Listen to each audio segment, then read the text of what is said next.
Bom dia a todos vocês, que Deus possa abençoar a vida de cada um de vocês, amém?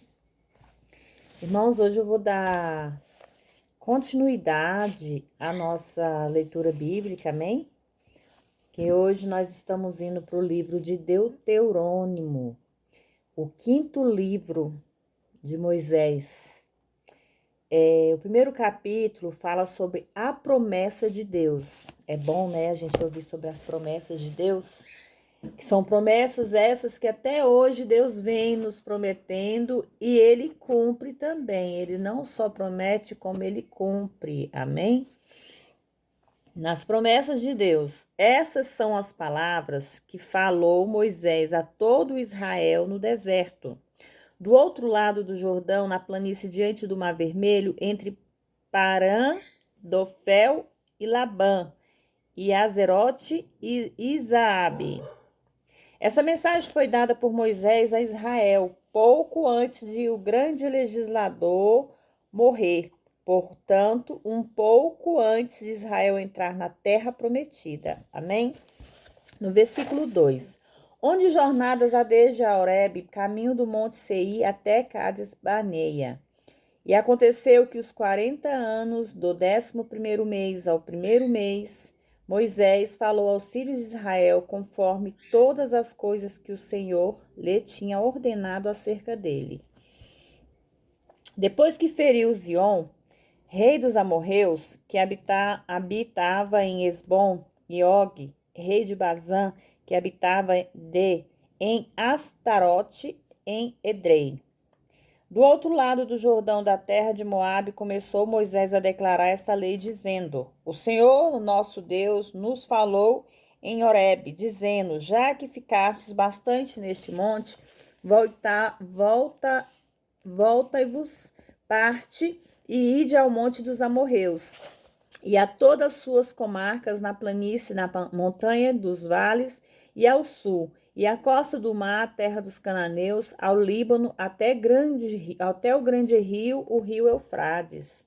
Essa descrição envolve toda a terra prometida, irmãos. Inclui todo o Jordão moderno, a Síria e até Iraque. Pelo menos até o rio Eufrates, a área era muito maior que a pequena parte reclamada por Israel na atualidade. Certamente, na era do reino vindouro, Israel ocupará todo esse território e possivelmente até mais. Olhai, eu dei esta terra que está em vossa presença. Entrai e possui a terra do Senhor, que o Senhor jurou aos vossos pais de Abraão, Isaque e Jacó, que a daria, e eles e a sua semente depois deles. Deus cumpre as promessas. Além disso, Israel poderia ter ocupado a terra há 38 anos se tivesse demonstrado fé.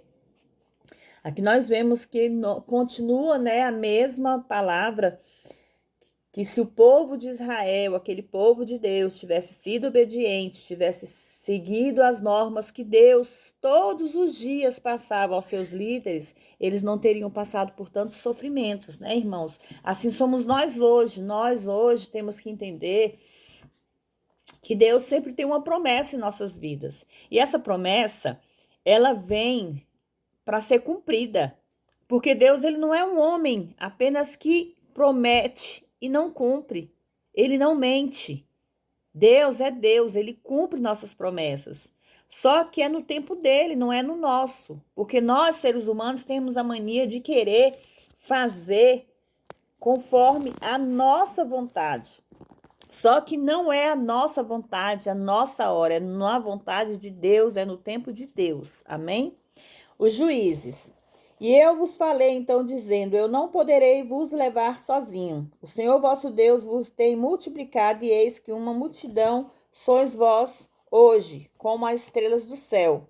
O Senhor Deus de vossos pais acrescentou sobre vós ainda 1000 vezes mais do que sois, e vós abençoe como vos prometeu.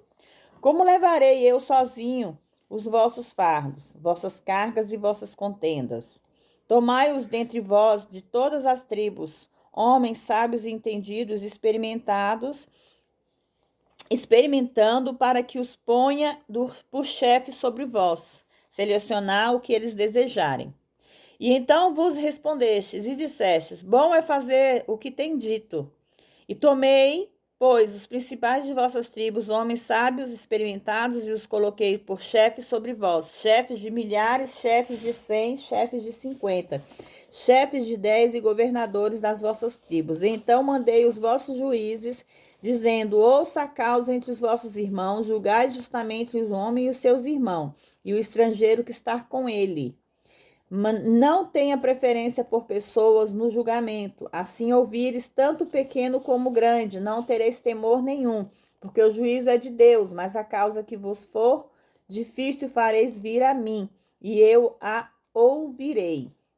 Ordenei-lhes, pois, naquele tempo, tudo o que haveria de fazer.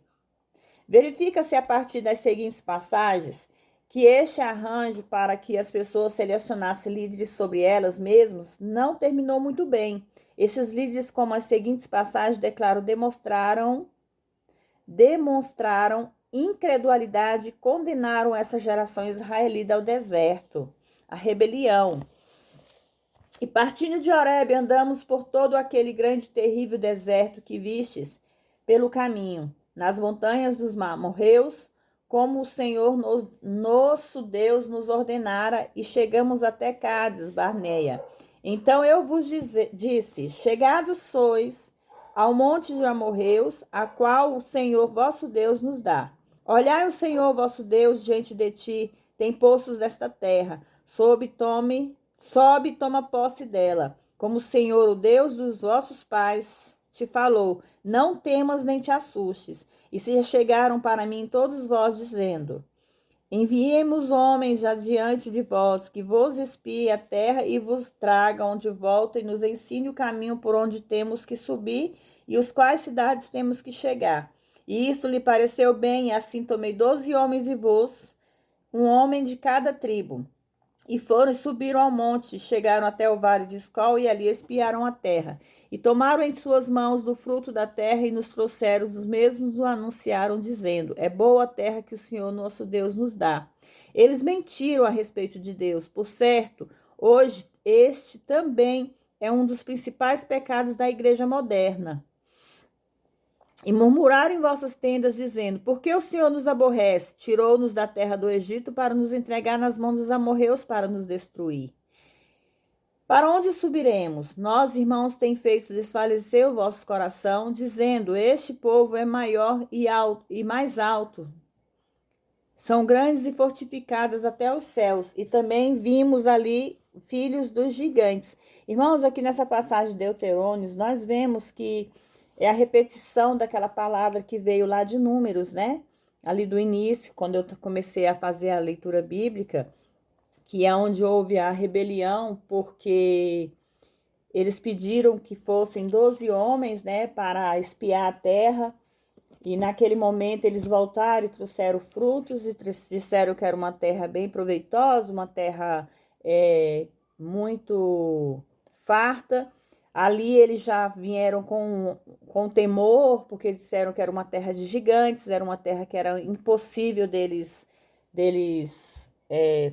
conquistar, né? Isso quer dizer, eles já vieram com a incredulidade, porque eles esqueceram do Deus que eles serviam. Porque se Deus sabia que aquela terra ia ser deles, eles não tinham que ter medo, porque Deus já tinha prometido a eles. E no deserto vistes que o Senhor vosso Deus nos conduziu como traz o homem a seu filho, por todo o caminho em que andastes até chegastes a este lugar. E nem mesmo com isso crestes no Senhor nosso Deus. Eles mantiveram sua incredulidade contínua, o qual foi adiante de vós por todos os caminhos para os achar o lugar onde teriam que acampar. A presença real de Deus foi notória, porque o fogo de noite para vos mostrar o caminho por onde devias andar, e a nuvem durante o dia para guiá-los no caminho. Tanto dia como de noite, para de todos os vissem a presença real, também os conduzia e supria cada necessidade deles. Portanto, devido aos constantes milagres repetidas vezes, eles não tinham motivo para incredulidade, tampouco nós. Aqui, irmãos, nós vemos nesse versículo o quanto o ser humano ele é incrédulo, ele é sem fé, ele não acredita, ele não confia nas promessas de Deus.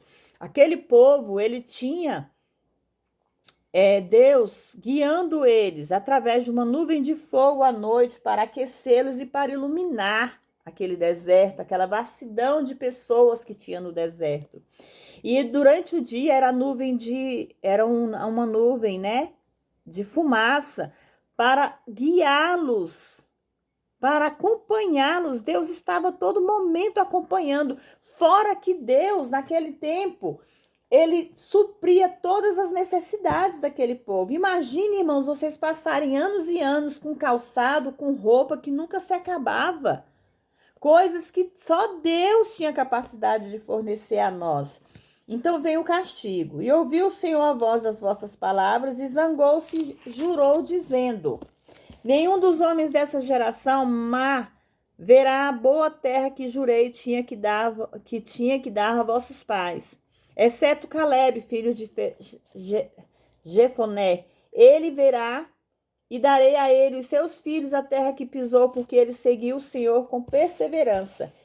E também contra mim se dignou o Senhor por vossa causa, dizendo: tampouco tu entrarás. Moisés se refere ao seu próprio fracasso ao ferir a rocha. Aqui nós vemos, né, sobre a derrota, aquele povo que eles chegaram aí enfrentar o povo sem a companhia de Deus. Aquele exército, né, foi para tomar aquela terra. Eles não esperaram a vontade nem a hora de Deus. Eles pegaram e foram por si próprios, confiaram em si mesmo, que é como diz naquela passagem, né? Não, eu não confio em cavalos, eu não confio, mas confio simplesmente na presença de Deus. E nessa época eles não confiaram.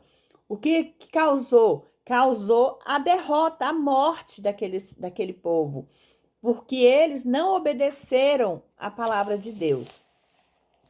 Quando isso aconteceu, e quando Deus falou que aquele povo não iria entrar naquela terra prometida, fazia parte também daquele povo Moisés, porque Moisés, que foi guiado, todo o tempo foi guiado por Deus, todo o tempo ele ouvia a voz de Deus, ele era um intercessor entre Deus e aquele povo.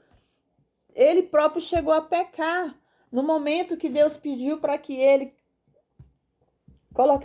batesse o cajado na rocha, mas que não ferisse.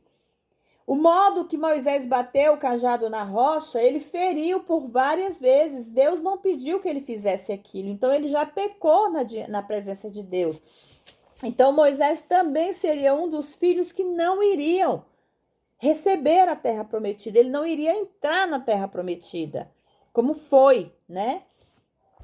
Josué, filho de Nun, que está diante de ti, ele entrará lá, anima-o, porque ele fará Israel herdar a terra.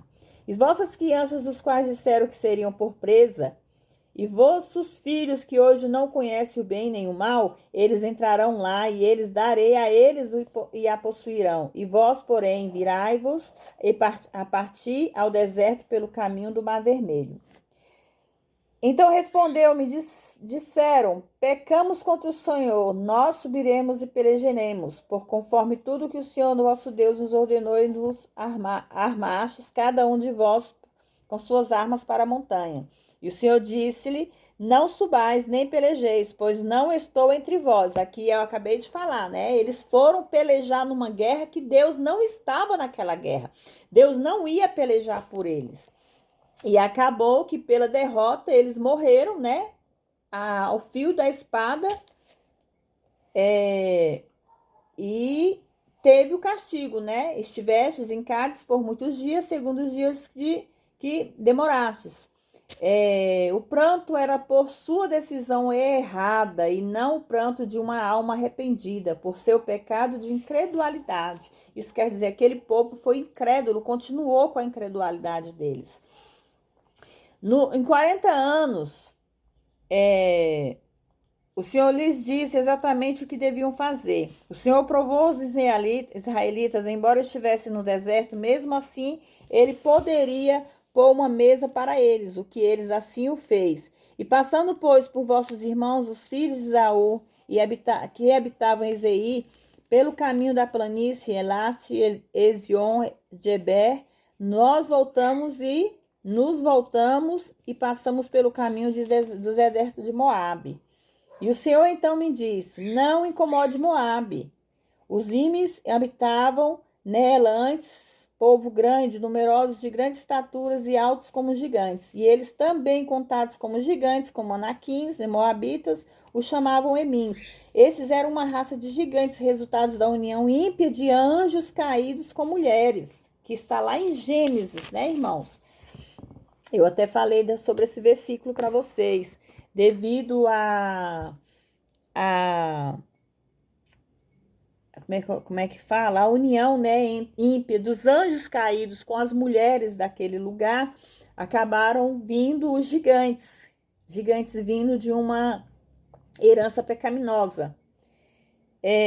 Os gigantes mencionados nesse versículo tinham 3 metros de altura, eram prole da união dos anjos caídos com as mulheres. Satanás tentou essa tática antes do dilúvio, e depois do dilúvio, de fato, essa foi uma das grandes razões do dilúvio. Depois do dilúvio, Satanás procurava povoar a terra prometida e impedir os filhos de Israel, corrompendo-os para reter a vinda do Messias, deter.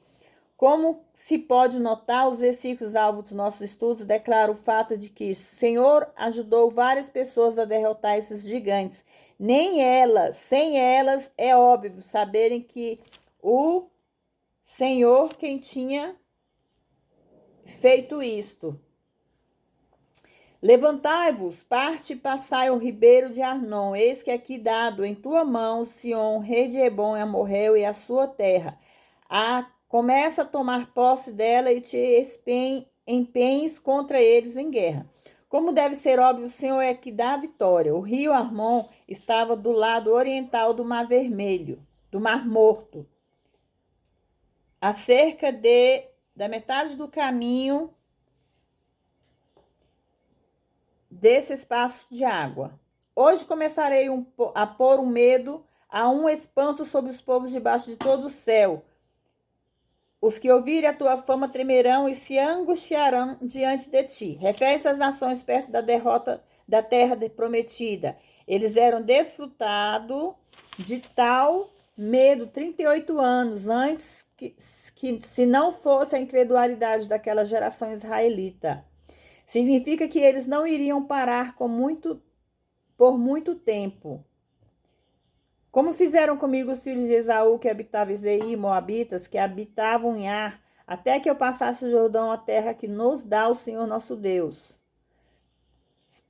Porque o Senhor teu Deus tinha endurecido o seu espírito e obstinado tornar o seu coração para entregar em suas mãos, como hoje se vê. Nessa declaração dada por Moisés, vemos a maneira pela qual o Senhor opera por bastidores. Quando seus filhos estão em sua vontade, andando em obediência, ele se encarrega de tudo, por assim dizer. E ele fará agora exatamente o que ele fez nessa oportunidade. Se o crente andar em obediência.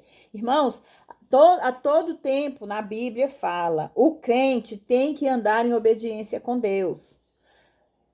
Vamos dizer, não só o crente, mas o ser humano tem que ter obediência a Deus, porque é na obediência que nós recebemos o nosso milagre, que nós recebemos a nossa promessa.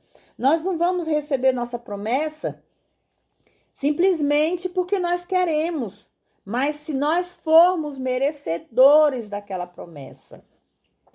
E me disse o Senhor, eis que aqui eu tenho começado a dar Zion e a sua terra. Começa a tomar posse dela para que herdes a sua terra. E nós saiu Zion ao encontro, ele e todo o seu povo, para pelejar em Jaza. Mas o Senhor vosso Deus o entregou diante de nós, e ferimos eles e seus filhos e todo o seu povo. E tomamos então todas as suas cidades. Somente tomamos para nós animais, despojos das cidades que tínhamos tomado. Desde a Orer, que está junto ao ribeiro, não houve cidade que passasse e escapasse de nós. O Senhor nosso Deus as entregou a todas em nosso poder. Assim como foram derrotados esses inimigos sob a nossa aliança, vossa aliança, todos os inimigos em toda a vida podem ser derrotados, mas somente se o fizermos a maneira de Deus para nos Esse caminho é confiar completamente em Cristo e no que ele fez por nós na cruz. Olha, conhecendo, lendo, né, estudando a Bíblia, como nós estamos fazendo aqui esse estudo bíblico, nós entendemos que quase todas as palavras da Bíblia fala sobre termos a obediência, confiarmos e acreditar em Deus. Aquele povo que não confiou em Deus e foi à guerra sozinho e Deus avisou, eu não estarei nessa peleja, eles morreram. A partir do momento que você vai para uma guerra, que você quer enfrentar algo, que você quer lutar por algo, que você quer conquistar algo, se você colocar Deus na frente, você vence, você consegue, você conquista.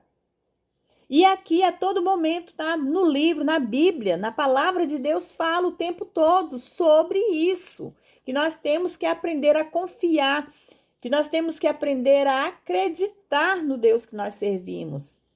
É assim que nós temos que ser. Hoje eu vou parar aqui no capítulo 2, eu li do 1 ao 2, para nós não encupridarmos demais, né, a nossa leitura e as pessoas às vezes se enfadar de querer ouvir ou de querer participar.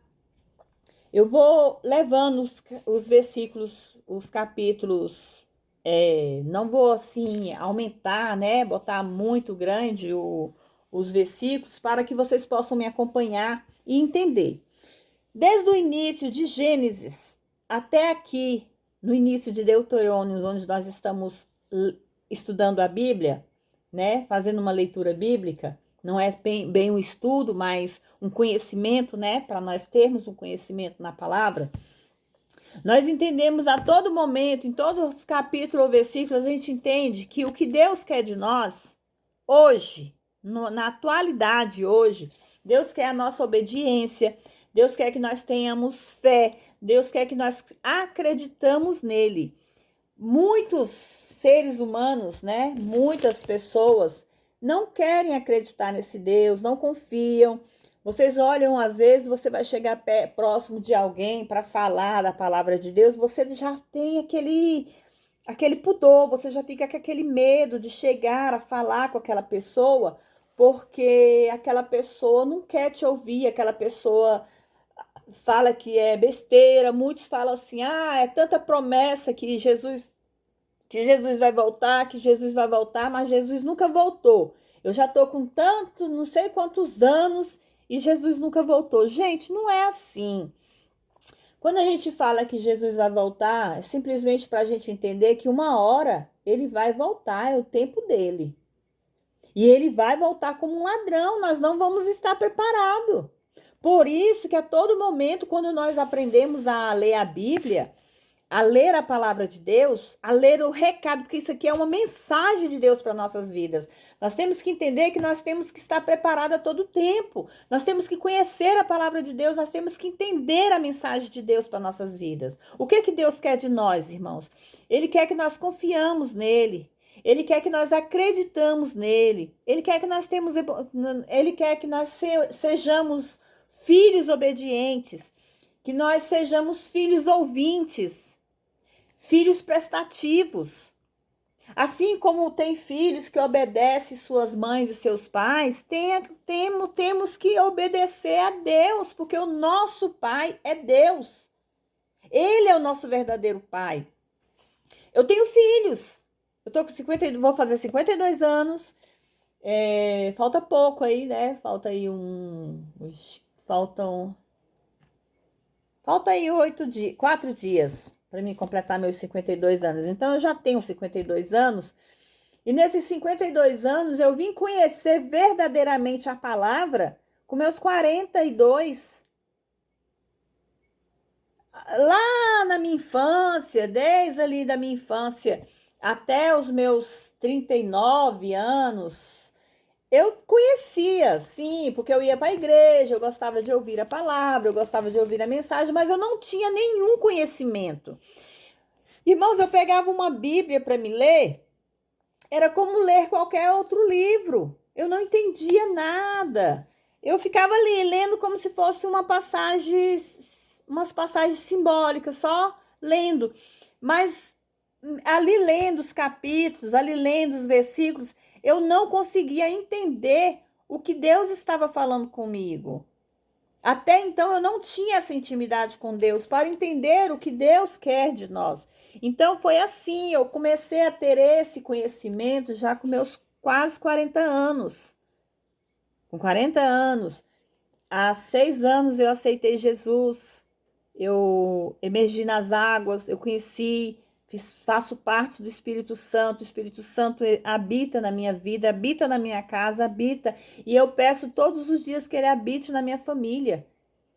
E a partir do momento que a gente conhece, a gente quer se livrar dos erros. Como assim? O Espírito Santo nos acusa todo o tempo. Não que o Espírito Santo seja uma coisa ruim, não é isso, irmãos. É porque o Espírito Santo começa a nos lembrar. Irmãos, isso está errado. Irmãos, não faça isso. Presta atenção. Não cometa mais o mesmo erro.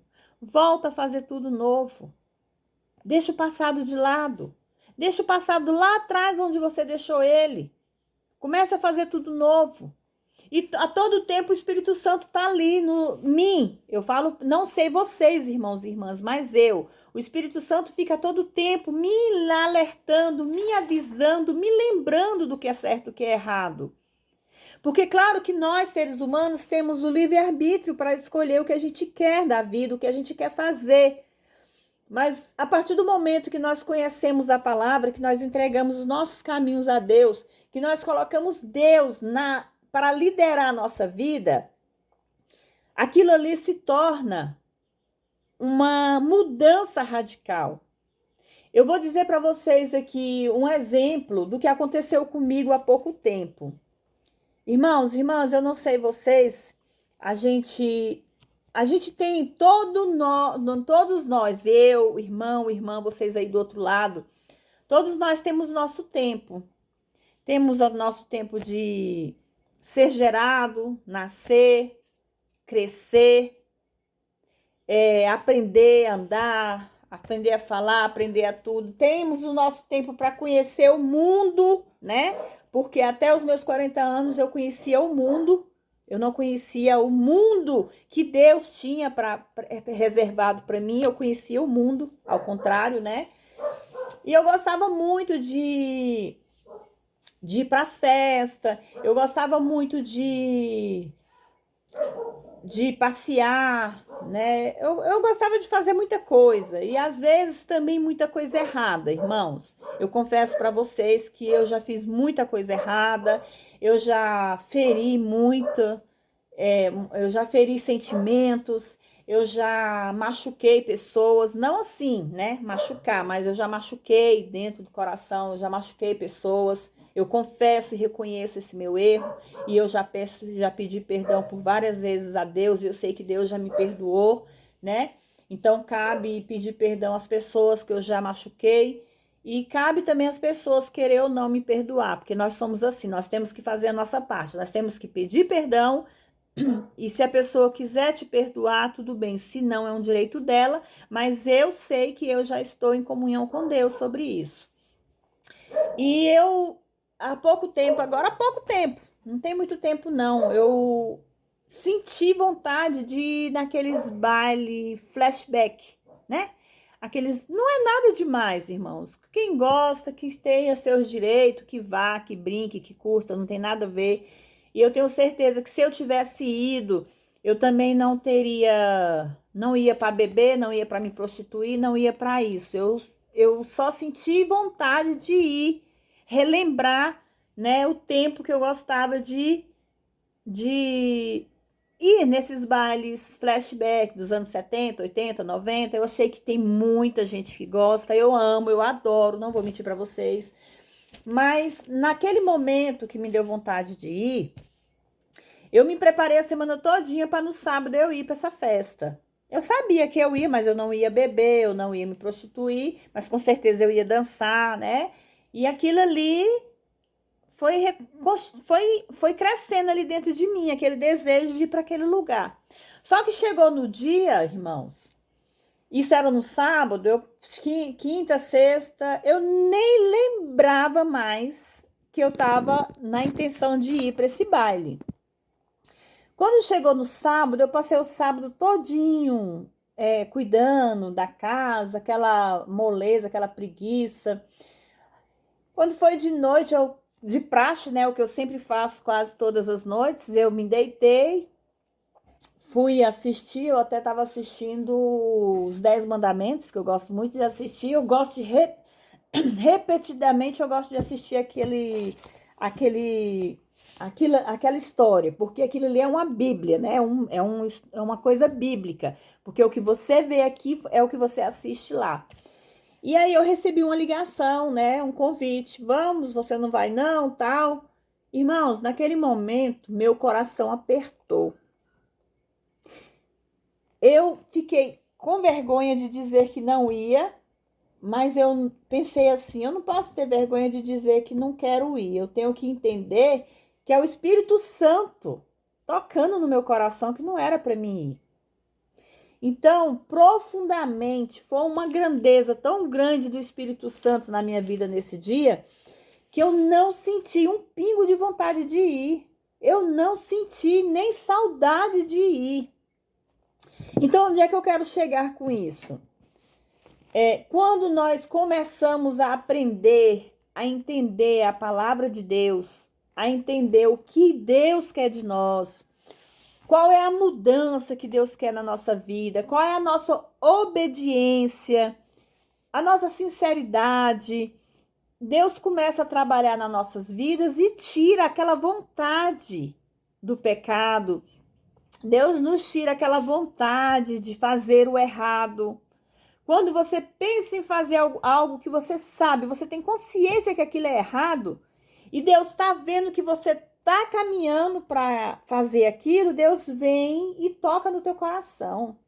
Então foi isso que aconteceu. Quando foi na semana, eu conversando com uma irmã, eu digo que é Deus usando, né, a boca das pessoas para falar conosco, porque, irmãos, acredite, irmãos e irmãs, acredite, quando Deus quer falar com você, Deus usa um irmão, uma mãe, um pai, um tio, uma tia, usa um estranho, usa um vizinho, ele usa qualquer, ele usa uma pregação, ele usa uma palavra na Bíblia. Deus fala com você de todas as maneiras, muitas vezes na sua correria, nos seus afazeres, é que você não presta atenção no que Deus está falando com você.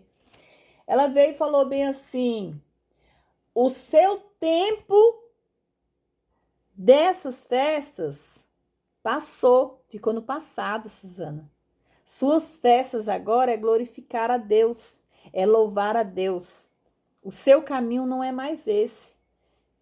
Aí vocês acham que quem me falou essas palavras foi ela? Não foi. Eu sei que foi Deus que falou profundamente comigo.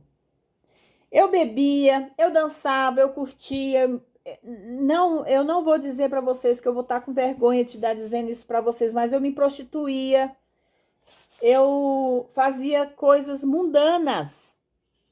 Hoje a minha vida é cuidar da minha casa, trabalhar, cuidar dos meus filhos e fazer a obra de Deus. Tentar compartilhar essa palavra, a mensagem de Deus. Eu não tenho vergonha. Se estão te apontando o dedo, deixa que apontem. Você tem que entender o seu propósito com Deus, o que você quer na sua vida. Porque quando você diz, Senhor, eis-me aqui, Ele vai trabalhar na sua vida. Ele vai fazer a mudança necessária na sua vida. Simplesmente basta vocês confessar a Deus. Eis-me aqui, Senhor, usa-me como a sua vontade. E Deus começa a usar. Irmãos, eu vou dizer para vocês que às vezes vem o desânimo. Às vezes vem o desânimo. Às vezes você acorda, você não sente vontade de abrir a Bíblia, de entrar. Eu sou sincera. Tem hora que eu não sinto vontade nem de entrar no canal. Eu fico com preguiça. Isso é pecado, irmãos. Já acontece, sim, acontece. Eu falar para vocês que não acontece comigo, acontece. Mas a única coisa que eu falo, Senhor, dai-me força, Senhor, me fortalece, Senhor, cuida de mim, Senhor, me ilumina. Porque só Ele, irmãos, não vai ser o vizinho, não vai ser o amigo, não vai ser o filho, não vai ser o pai, nem a mãe que vai fazer isso por você. Quem vai fazer isso por você é Deus. Então nós temos que entender No capítulo 3 fala sobre a vitória. A vitória é quando nós estamos nos caminhos do Senhor. Uma vez mais, a parte da população que era composta de gigantes foram derrotada facilmente pelo povo de Deus. Por quê, irmãos? Porque eles teve a ajuda do Senhor. E a ajuda do Senhor é tudo. Não é ter essa ajuda, não ter essa ajuda é não ter nada. Então, aqui no versículo 3, fala grandemente. Quando Deus está no comando da sua vida, tudo dá certo. Quando Deus está na frente do seu propósito, tudo dá certo. Então, coloque Deus na frente. Busque pelejar junto com Ele. Coloque Deus na frente da sua peleja. É Ele que vai pelejar por você primeiro, irmãos. Quando o Senhor peleja por nós, a vitória está garantida. E Ele fará isso na atualidade, se a nossa fé estiver no alvo correto, que deve ser sempre a cruz. Sempre aqui, irmãos, no capítulo 3, a vitória, o Oriente de Jordão e a terra prometida. A terra prometida, e orei pedindo graça ao Senhor naquele tempo, dizendo: Senhor, tu começasses a mostrar ao teu servo a tua grandeza e a tua mão forte, pois que Deus há nos céus e na terra que faça segundo as tuas obras e segundo os teus grandes feitos. Rogo-te que me deixes passar e veja aquela boa terra que está do outro lado, mais à frente Jordão, aquela boa montanha e o Líbano. Porém o Senhor se zangou contra mim por causa de vós e não me ouviu. Antes me disse o Senhor: basta, não me fales mais desse assunto. Por mais errado que fosse ferir a rocha, isso Moisés falando com Deus. Pela segunda vez, o que com efeito negava a veracidade do Calvário e era o pecado grave. Sentimos que o fato de Moisés ser o grande legislador e de a lei nunca poder herdar as promessas era, ao menos, parte da razão de Moisés não poder entrar na terra. A lei podia ver a salvação, mas era exigida a fé para obtê-la. E assim paramos no vale diante de Peor. Aqui no finalzinho aqui do versículo 3, nós vemos a súplica de Moisés. Moisés sentiu vontade de conhecer a terra prometida, mas pela desobediência dele, ele não pôde ver, porque se Deus desse para ele aquela segunda chance de conhecer a terra, todos aqueles que foram restritos de conhecer a terra, Deus ia ter que colocar para conhecer também, para entrar. Então é assim que nós temos que ver a Deus. Deus não é um Deus que faz opção de pessoas. Se Deus faz para mim, Ele faz para você. Se Deus não dá para mim, Deus não dá para você. Se você é merecedor, você tem. Se você não é merecedor, você não tem. E isso serve para mim, isso serve para você, irmão e irmãs aí. Então, irmãos, vamos orar, vamos agradecer a Deus por todas as providências que Ele tem nos dado todos os dias, porque às vezes a gente pode não reconhecer os feitos de Deus, mas todos os dias Deus nos dá a graça.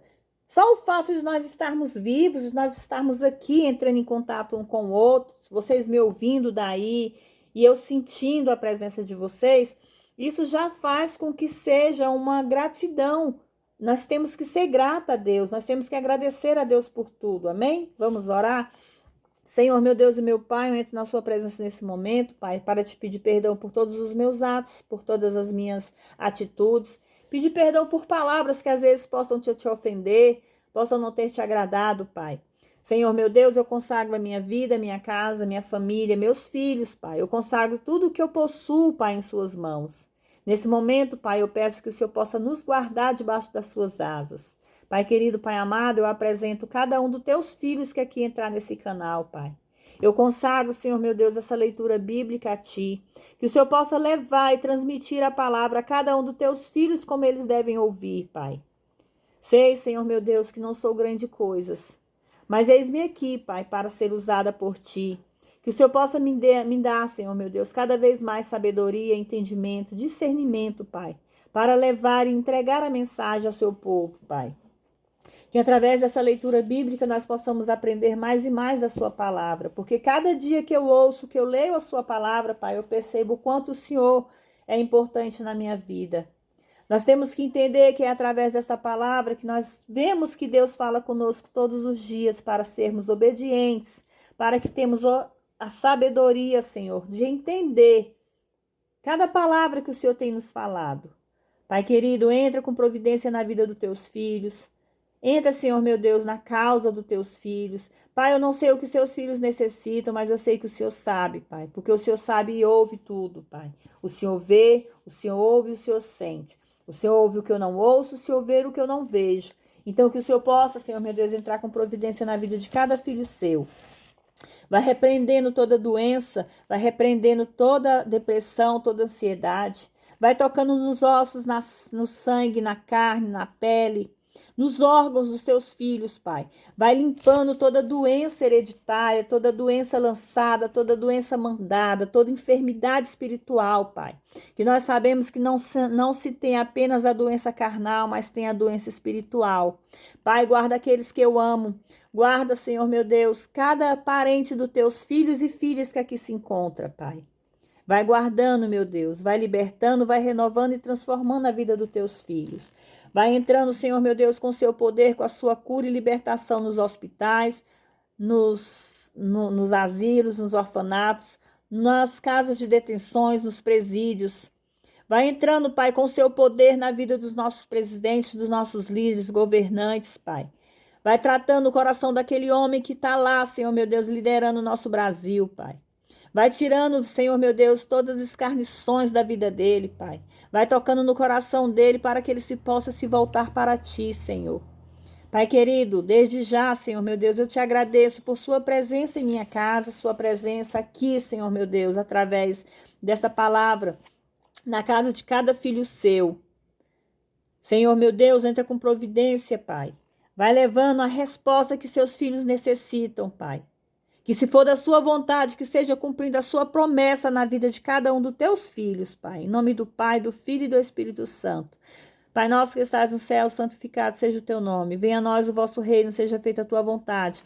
Assim na terra como nos céus. O pão nosso de cada dia nos dai hoje. Perdoai as nossas dívidas, assim como nós perdoamos aos nossos devedores. Não nos deixes cair em tentação, mas livra-nos do mal. Porque teu é o reino, o poder, a honra e a glória. Hoje, amanhã e para todos sempre. E todos dizem amém e graças a Deus.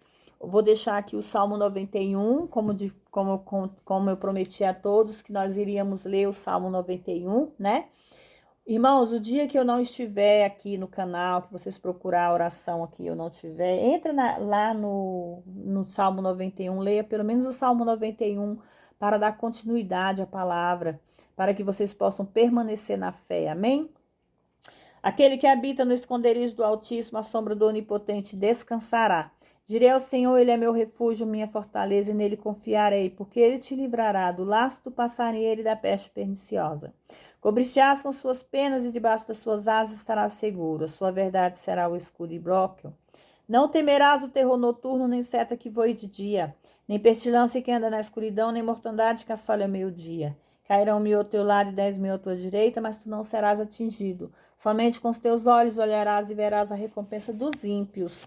Porque tu, ó Senhor, és o meu refúgio, o Altíssimo, fizeste a tua habitação.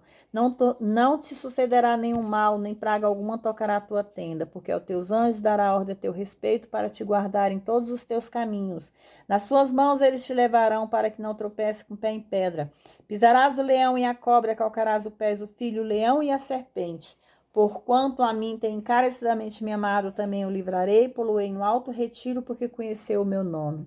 Ele me invocará e eu lhe responderei, com ele estarei na angústia, dele o livrarei e o glorificarei. Saciá-lo-ei com longa vida e lhe mostrarei a minha salvação. Amém? Irmãos, que vocês possam se agradar cada dia mais com essa leitura, que Deus possa abençoar a vida de cada um de vocês. Eu espero que nós consigamos terminar essa leitura bíblica, né? No livro da palavra, que tem a palavra de Deus, todos os dias a palavra dele se renova. E todos os dias Deus nos lembra que temos que ser obedientes a ele. Que vocês possam compartilhar, que vocês possam deixar seus likes, que vocês possam se inscrever nesse canal, me ajudando a aumentar os inscritos, né? Para que eu possa começar a colocar aqui instruções, palavras, mensagens para as crianças também. Porque mesmo sabendo que eu estou aqui fazendo uma leitura bíblica, dependendo da quantidade de inscritos, o YouTube não aceita que eu coloque conteúdo para crianças. Porque para mim colocar conteúdos para crianças, eu tenho que ter pelo menos 1.000 inscritos. E que Deus abençoe e que eu consiga chegar até lá. Amém? Fique todos na paz do Senhor.